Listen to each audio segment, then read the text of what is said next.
Welcome back, everybody, to another deep dive with us. Excited to be here.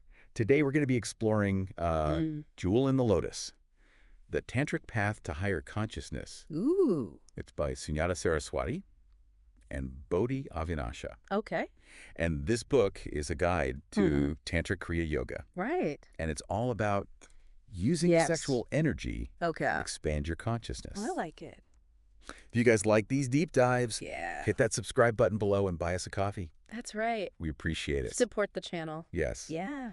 And also, you can sign up for Yes, you can. one-on-one consultations if you want more personalized guidance. Okay. And be sure to comment 1 in the comments Yeah. for a special discount Oh, on all our awesome merchandise. sounds good. All right, so this book dives into some pretty It's- fascinating stuff. yeah. So what are some of the key takeaways Wow. that jumped out at you? One of the things I found most fascinating was this idea of Eastern and Western perspectives Okay. that the book really tries to bridge. So, Mhm. in Eastern traditions, there's this emphasis on Yeah. the inherent unity of the universe. And they kind of view enlightenment Right. as this return to oneness. Right. It's like we've forgotten that we're Yeah. all connected. Oh, exactly. Yeah. And then Western thought often focuses more on individual achievement, Right. which can create this kind of sense of lack, Yeah, this constant striving Yeah. for something like something's missing. that we feel like is missing. Right. And so Jewel in the Lotus uses Tantra, Okay. and specifically Tantric Kriya Yoga, to kind of bridge that gap. And this is where it gets really interesting. Yeah. Because they explain how Tantra Mm-hmm. uses the senses, Mm-hmm. and particularly sexual energy, as a vehicle for expanding consciousness. Yeah. Think of it this way. They don't just view sexual energy as a physical force, Right. but like a powerful spiritual energy Uh-huh. that you can harness for personal transformation. So it's not just about pleasure. No. It's about tapping into Yes. a deeper well of energy within us. Mhm. How does Kriya Yoga fit into all of this? Kriya Yoga actually provides the techniques Okay. that you can use to actually work with and direct this energy. Okay. It's almost like activating a hidden Got it. power source within you. I've heard of Kundalini energy in this context. Yes. Is that what we're talking about here? Exactly. Uh-huh. So Kundalini is often depicted as this Mm. coiled serpent at the base of the spine, Okay. representing this dormant energy that's just Cool. waiting to be awakened. Gotcha. And Kriya Yoga offers these techniques to safely awaken this energy Mhm. and channel it upwards. That sounds Ah, powerful. I imagine there are some risks involved Well, yeah, they really emphasize if it's not done correctly. the importance of clearing emotional baggage Right. before you awaken Kundalini. It's Cool. almost like you're clearing a pathway Yeah. so that the energy can rise smoothly and safely. Gotcha. And that's where the breath comes in. The breath. Yes. How does breathing play a role in all this? So the book highlights the importance of the breath in expanding consciousness and accessing deeper emotions. Okay. And it explains that through conscious breathing, we can tap into prana, Prana. which is Yeah. the vital life force energy that flows through us. So we're not just talking about deep breathing. We're talking about a specific type of Yeah. conscious breathing that can actually energize Right. our entire being. Like all of our systems. Yes. Right.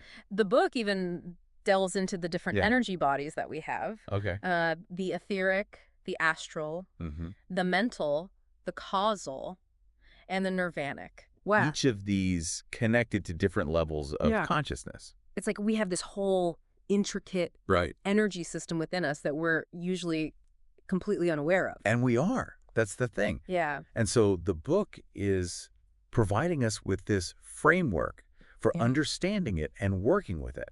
And it's not just theory. It's not just It's practical techniques to tap into your full potential. So Yeah. we're not just reading about this stuff. We're Yeah. learning how to actually apply it. Yeah. That's what I love about this deep dive Yeah. format. Luku. Before we get into the nitty-gritty of the techniques, Okay. I know Tantra involves some pretty intense postures. It does discuss asanas, Yeah. which are specific postures used in Tantric Kriya Yoga, Uh-huh. but they really emphasize that it's not just about achieving flexibility, Yeah. it's about bringing consciousness inside the body. So it's not about contorting yourself into a pretzel. Not exactly. Okay. They talk about how these postures are really important for stimulating the endocrine glands, Mm-hmm. which of course play a vital role in regulating our energy and our well-being overall.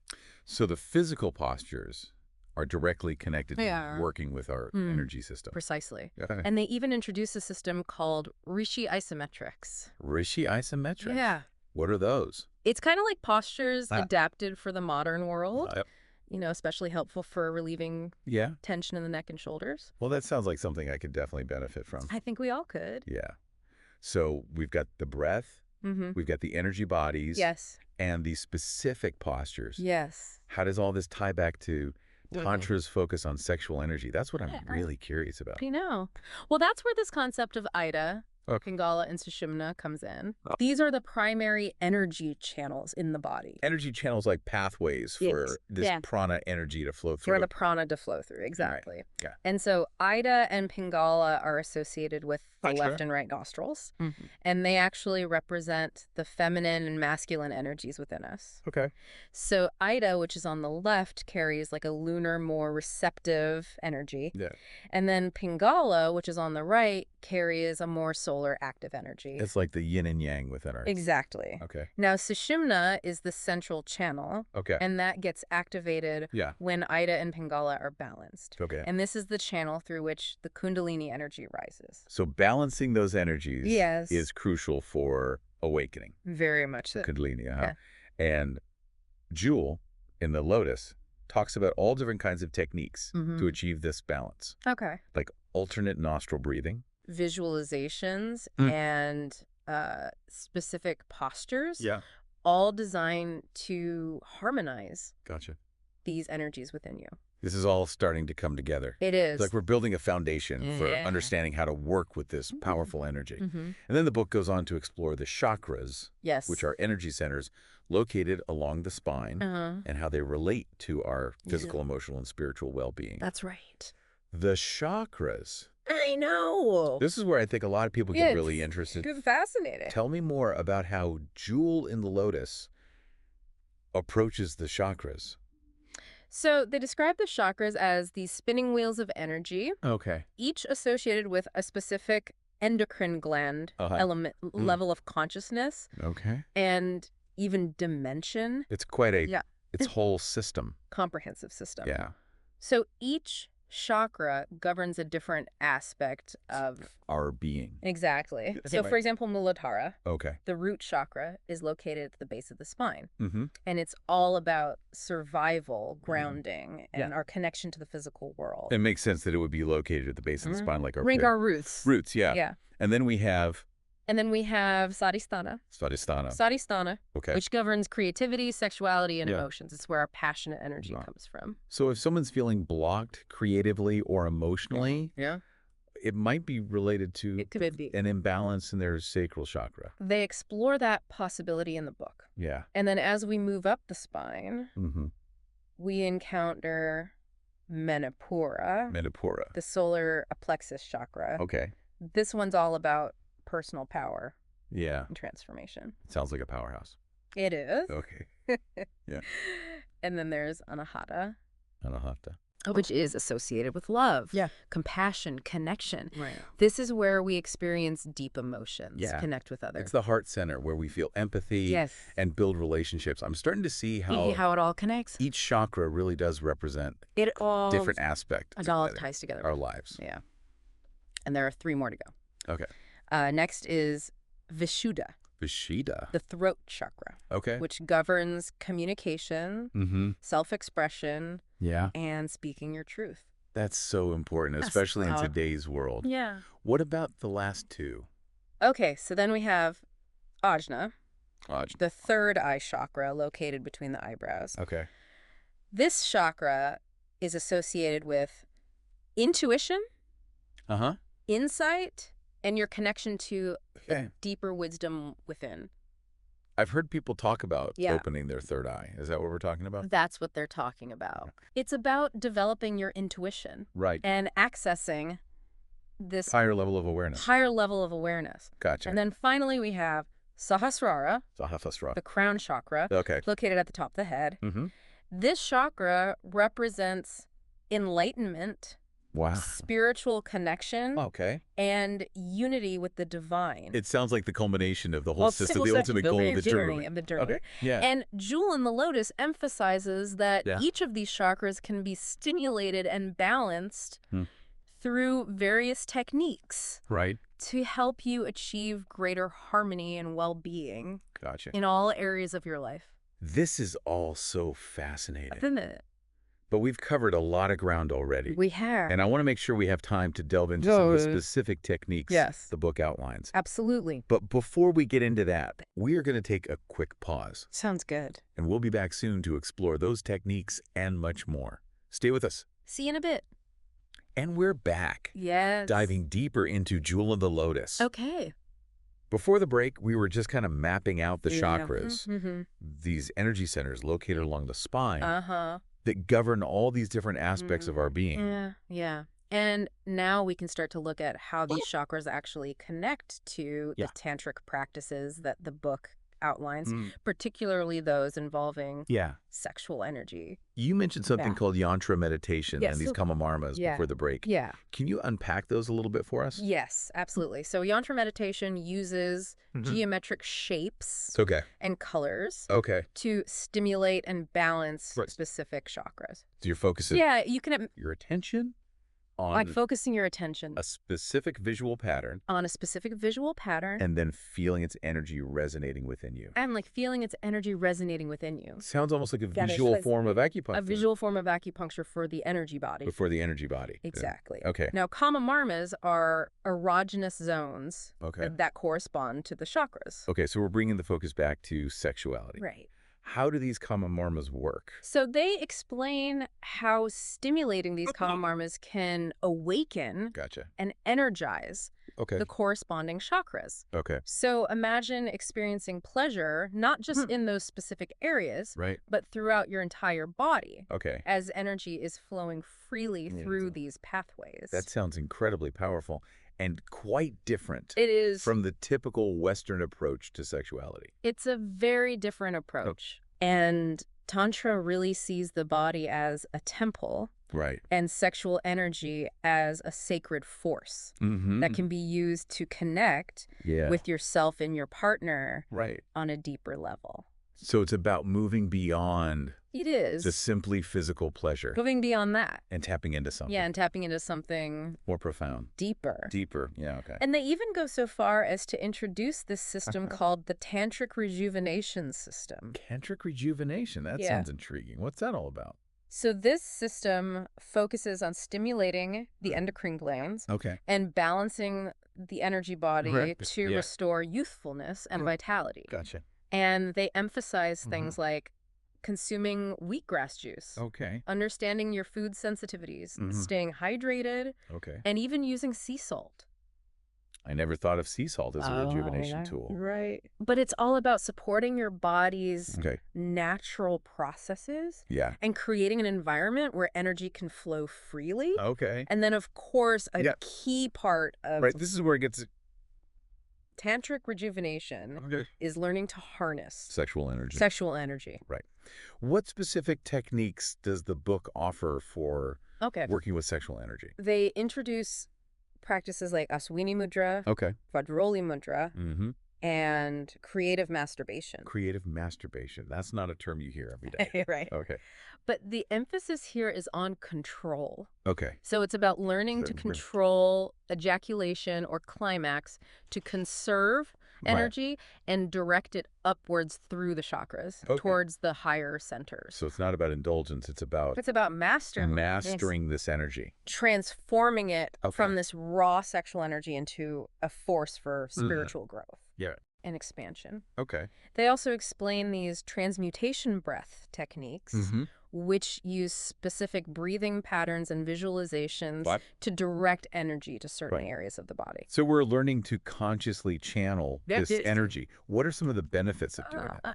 Imagine feeling more vibrant, Mhm. alive, and connected to your own power. Okay. They suggest that by transmuting sexual energy, Yeah. you can actually enhance your creativity, Mhm. your intuition, Okay. and even accelerate Got it. your spiritual growth.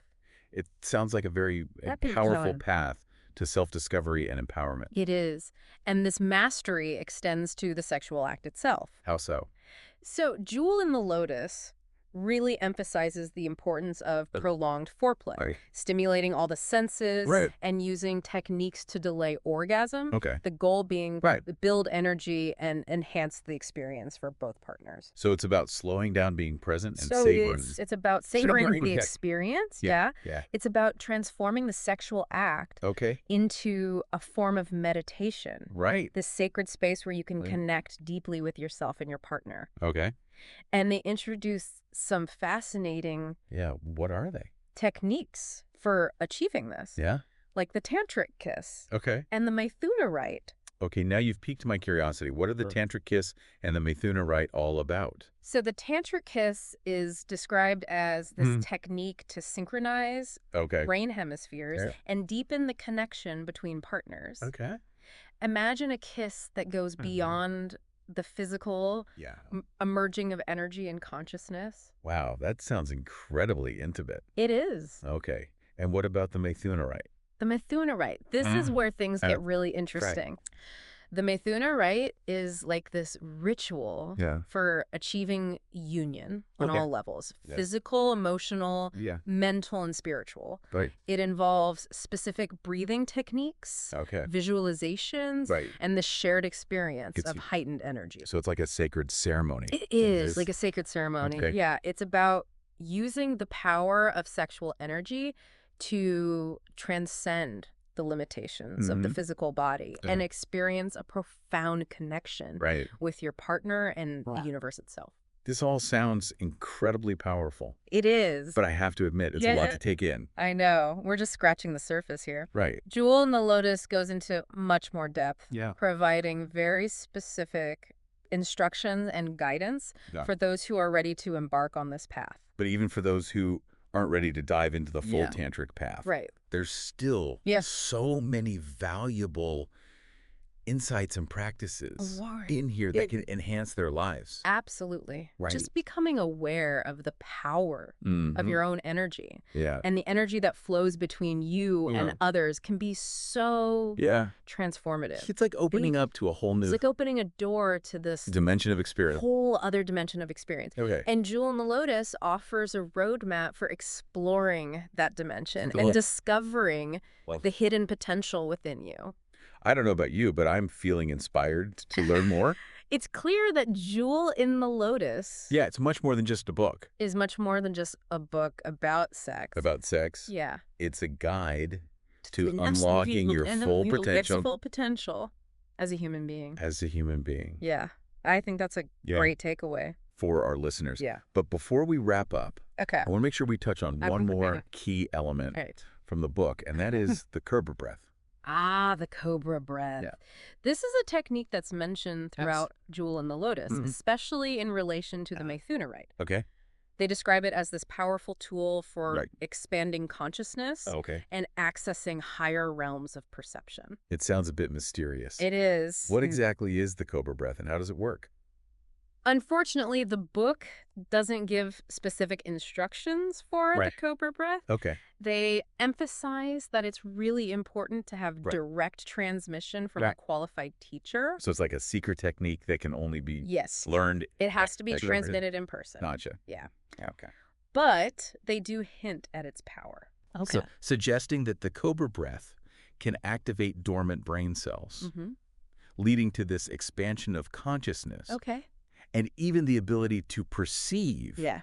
the etheric body. So it's like a gateway to a Sure. whole new level of awareness. Yes.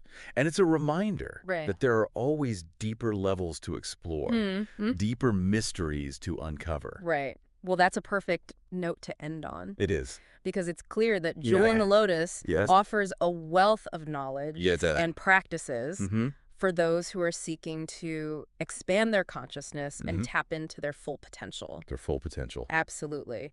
And it's a journey that's available to everyone, I mean, regardless of their background, Regardless of background beliefs. or beliefs. That's what's so inspiring about Tantra. Yeah, It's a path of embracing it is. our full selves, body, mind, and spirit. And recognizing the power Yeah. of sexual energy as a force for Mhm. transformation. Transformation. It's about moving beyond limitations right. and stepping into a life Yeah. of greater joy, connection, and fulfillment. Well said. So we've been exploring Jewel in the Lotus and Yeah. all its incredible insights into Tantra, Yeah. Kriya Yoga, Mm. and the power of sexual energy. It's powerful stuff. And it's clear that this Yeah. book offers like a profound Yeah. path to self-discovery and spiritual growth. Yeah. And one of the most intriguing aspects, I think, of the book Yeah. What is it? is its emphasis on Yeah. the cobra breath. Yeah. The cobra breath. Like Yeah. this mysterious technique. Yeah. You mentioned before that the book doesn't Yeah. provide specific instructions It doesn't. for the cobra breath, Right. emphasizing the importance Yeah. of learning it from a qualified teacher. Right. Why is that? Well, it's because certain practices require careful guidance and transmission from Right. a lineage holder Right. to ensure they're practiced safely and effectively. Okay. It's like learning a martial art. Yeah. You wouldn't just try a complex move Right. without proper instruction. Right. You could really hurt yourself. You can hurt Or yourself someone else. or someone else, exactly. Yeah. But even without the Right. specific instructions, Yeah. the book hints Yeah, they do. the incredible power They do. of the cobra breath, Yeah. suggesting it can activate dormant brain cells Yeah, activating dormant brain cells. and expand our perception. Expanding perception, yeah. It's presented as this gateway Yes. to Yes. experiencing the etheric body, The etheric body. that It's like- subtle energy body Uh-huh. that extends beyond our Mm. physical form. Beyond the physical. It's like we have these hidden senses and abilities We do. that we're usually completely unaware of. Unaware of. Yeah. Yeah. And the cobra breath, The cobra breath is like the key as described in Jewel in the Lotus, to unlocking their is a key to unlocking those hidden dimensions. hidden dimensions of experience. Experience, yeah. Makes you wonder what else is possible if we could tap into those Right. deeper levels of awareness. It's amazing. That's the beauty of this path. Right. It's this journey of continuous discovery and expansion. And it all starts with recognizing the power It does. of our own energy, Our own energy. the energy that flows within us Right. and connects us to Okay. everything around us. Yeah. Yeah. Jewel in the Lotus really encourages us to see our bodies as temples, Mhm. our sexual energy as a sacred force, Yeah. and our lives as this journey of Right. awakening to our full potential. It's a powerful message, It is. and one that I think Yeah. resonates deeply with Mhm. anyone Yeah. who's seeking a more Yeah. meaningful. And fulfilling life. Yeah, it's about recognizing that Yeah. transformation isn't about seeking something outside of ourselves, Right. but it's about tapping into that infinite wellspring of power that's within, Already there. that's already there. Yeah. Ah, Okay, well said. yeah. So as we wrap up our deep dive into Yeah. Jewel in the Lotus, Mm-hmm. what are some of the key takeaways We you hope our something listeners will walk away will walk away with? feeling inspired Yeah. to explore the power of their own energy, Mm. to view their bodies and their sexuality Yeah. with reverence, Right. and to embrace the path Yeah. of self-discovery Yeah. that Tantra offers. And even if they're not ready to embark on the full tantric path, Yeah. I hope they'll be encouraged to Mhm. incorporate some of the simple yet powerful Yeah. practices from the book Right. into their lives. Yeah. Like Conscious breathing, conscious breathing, energy awareness, energy awareness, and mindful sensuality. and mindful sensuality. Exactly. Yeah. Those practices alone right. can have a profound impact on their well-being Mm. and open up new possibilities Yeah. for connection and fulfillment. It's all about taking those first steps Yeah. on the journey, Yeah. trusting the process, Trusting the process. and being open to them. the transformation that unfolds. That's transformation. Yeah. Beautifully said. And remember, the jewel of enlightenment is within each of us, It is. just waiting to be discovered. Yes. Well, that's a perfect note to end on. It is. Thank you for joining us on this deep dive into you. Jewel in the Lotus. Yes. We hope you found it insightful and inspiring. And remember to subscribe to the channel Yes. for more deep dives into fascinating topics Mm-hmm. that will expand your mind Yeah. and ignite your spirit. Until next time.